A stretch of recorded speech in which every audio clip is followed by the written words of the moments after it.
So everyone, Jason Gilbo here talking pitching on tonight's slate. I got 13 games.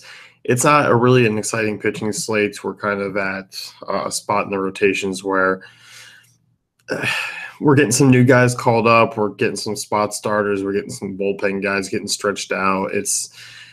Clayton Kershaw's on the slate. It's not appealing even that way, even against San Diego, because he's only on a 75 pitch limit. 5 innings. It's loose, but not loose enough to justify his price tag. So he's off the radar for me tonight. Let's talk, games by game here. Doug Fister, Sonny Gray first. I don't really, want any part of these guys, especially Doug Fister, of course. You look at Sonny Gray, didn't strike out any Red Sox bats over 5 innings last time out, gave up 9 base runners. Obviously bounced back. He's had strikeout upside against other teams. Against the Red Sox, it's just not really there, just given the fact that they don't strike out. Below a 20% strikeout rate. They don't have a ton of power either.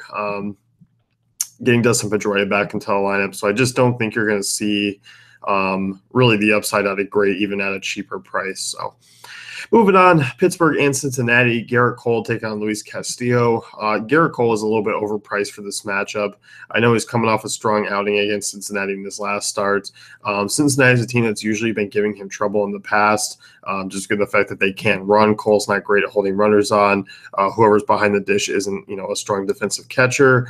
This is one of the lower totals on the slate. I just don't really like Cole's price. I understand where he's at because of the slate, but I do think he's overpriced. He's nothing more than a GPP play for me if you want to get some exposure. Once again, I know the upside, has been there kind of late against the Reds. We've seen some guys, but overall, I actually much prefer the other side if I'm going back to the well with one of these guys. Luis Castillo, a little bit cheaper, 9,500. He's more expensive than he was in the last matchup. He's pitching in a better ballpark. Strikeout rate has been there for Castillo. He had 9 last time out against Pittsburgh, 8 against Atlanta over 4, 7 against the Cubs. He's been a strong pitcher. I like what I see out of Castillo this year. And just kind of looking at his stuff, overall, he's been very strong. Getting me in this ballpark against a Pirates team that's just been dreadful. 29th in WOBA over the last 30 days, 20.3% strikeout rate. Castillo's a guy I don't mind playing in all formats on tonight's one. Toronto, Baltimore, Joe Biagini, he's a stay-away option with the Baltimore run total up near 5.5. Kevin Gausman, this is a guy who's been kind of once again on and off, struggled against the Angels, gave up 4 home runs, bounced back against the Red Sox, throwing nearly 8 scoreless innings, pitched well against the Mariners, struggled against the Angels again. He's been better for the most part in the second half. Against this Toronto team, I think he's an intriguing GPP option. Justin Smoke's been banged up. He would be a lefty bat out of the lineup. You look at Gausman, 10.7% strikeout rate this year. Still a below average ground ball rate, below average hard contact rate. Everything about him's been pretty much average or slightly below average this season. He's been better of late. He's obviously a guy who, can blow up at times. And obviously Toronto's a team that does have some power still. Donaldson, Bautista, we saw Morales. If Smoke is back in the lineup, he would obviously be someone. But overall, Toronto's offense has been, very pedestrian. 21% strikeout rate over the last 30 days, 21st in WOBA, middle of the road ISO. Against righties this year anyway, you're getting about the same type of numbers. They've been pretty much average at best.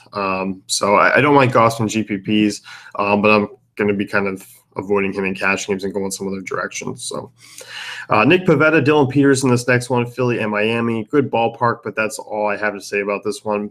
Definitely avoid both those pitchers. Cleveland and Detroit in the second game, Mike Clevenger versus Buck Farmer. I actually really like Mike Clevenger here. Really nice price tag on him. He's been moved in and out. He didn't pitch out of the bullpen, so he's fine. Coming off a terrific start against Kansas City, against a righty-heavy team like Detroit now, who are missing Justin Upton, obviously, because he's out in L.A. Miguel Cabrera may not even be in for the second game here because he's played the first. He's been dealing with back issues. This is going to be an awful Detroit lineup coming out. So I like Clevenger. Clevenger's proven to shut down decent offenses below average offenses this season. 12.9% swinging strike rate. That is third on the slate. 27.3% strikeout rate. His only issue really is the walk rate, 12.6%, but I do like him against righties. The walk rate really does come against left-handed bats. Like I said, Tigers, 21st in WOBA. The hard contact rate's up at the 22.2% strikeout rate. I mean, really, outside of Upton, there wasn't really a bat that I was afraid of Detroit over the last 2 months or so. So Clevenger definitely in play for me in all formats. I love his DK price tag at 82. I even think on FanDuel it's certainly reasonable looking at his numbers. 8,500 is a single bullet. So it should be a fun one there for the Indians offense and for Clevenger. So I definitely don't mind going that route. Stay away from Buck Farmer there.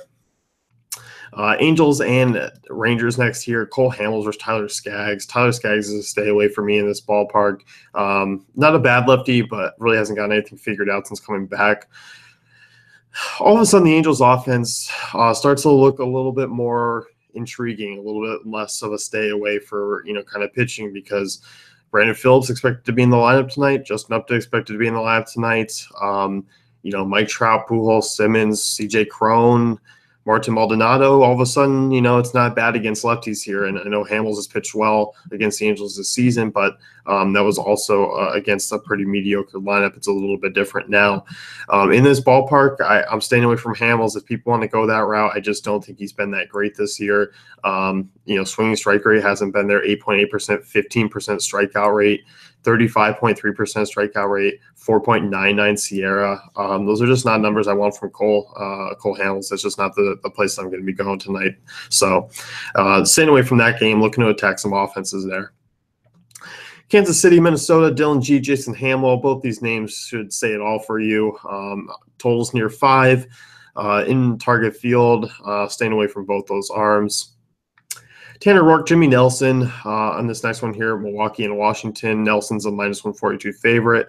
Nelson's intriguing. I think people are going to be off him a little bit on this slate just because Nationals, still they've been a bottom 10 offense over the last 30 days. The strikeout rate's been up near 22%. Nelson, I don't mind him here. He's actually been pretty tough on lefties. 26% strikeout rate this year, 50% ground ball rate. I don't know if I'm going to be quite going that way in cash games. I like some other options. I like Clevenger. I like, Castillo a little bit more. I do think Nelson's in play for GPPs. Tanner Roark on the other side, once again, he's a guy I'm just not really looking to use on this slate. I know he's shown some upside against the Mets, against the Astros, who have kind of been trending downwards, obviously, over the last month. But before that, not a ton of upside. Some of these guys are starting to come around a little bit more. A lot of lefties in this lineup now. All of a sudden, that's kind of been Tanner Roark's weakness this year. So he's on the cheaper side, but there's other guys that I'd rather take shots on right now. Tampa Bay, Chicago, Reynaldo Lopez versus Blake Snell. I think both these guys are intriguing GPP options just because of the strikeout rates of both these teams. Blake Snell might be facing a lineup that, Jose Abreu was missing. Tim Anderson's been banged up. If those two guys are out, those are probably the two notable bats against lefties this year. This White Sox offense is absolutely atrocious. Projected for just 4 runs. Rays are -160 favorites on the road.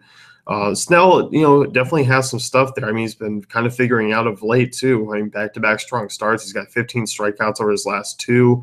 If he keeps the walks in check, that's always the biggest issue with him. So you look at this White Sox team against lefties. They don't walk a lot, 6.6%. The strikeout rate's up 22%. So Snell's an intriguing GPP option.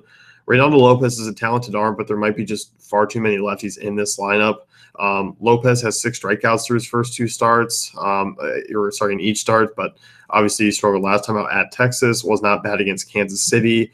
Rays have been another bottom 10 offense over the last 30 days, and we know their strikeout rate against righties is fairly high, up near 25%. So with that being said, I think both are great GPP options on this one. Arizona, Colorado, Kyle Freeland versus Taijuan Walker. We know the drill here. Stay away from these pitchers in cores. Totals up around 6. No need to go that route on a full slate. Clayton Kershaw, Donaldson LeMay. Clayton Kershaw, like I said earlier, he's on a pitch limit, 75. He's, or 5 innings. I could see him working into the 6th and just pitching well. We know he's super efficient, but I'm not paying 13.5 on DraftKings for someone who's have a pitch limit. I'm not paying 12-1 on FanDuel for someone who has a pitch limit, even Kershaw against San Diego. So I'm staying away, going with other options so I know we're going to be pitching deeper into games. LeMay, on the other hand, too many lefties in this lineup. He struggles against lefties, allows a ton of hard contact. I don't mind him. I think he's a strong pitching option. He has a ton of strikeout upside.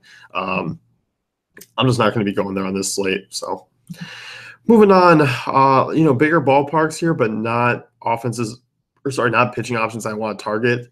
Sean Manaea versus Mike Leake. Mike Leake obviously making his first start in Seattle. He's a guy who just kind of eats innings, gives up plenty of base runners. He's been giving up home runs of late. Just hasn't simply been good.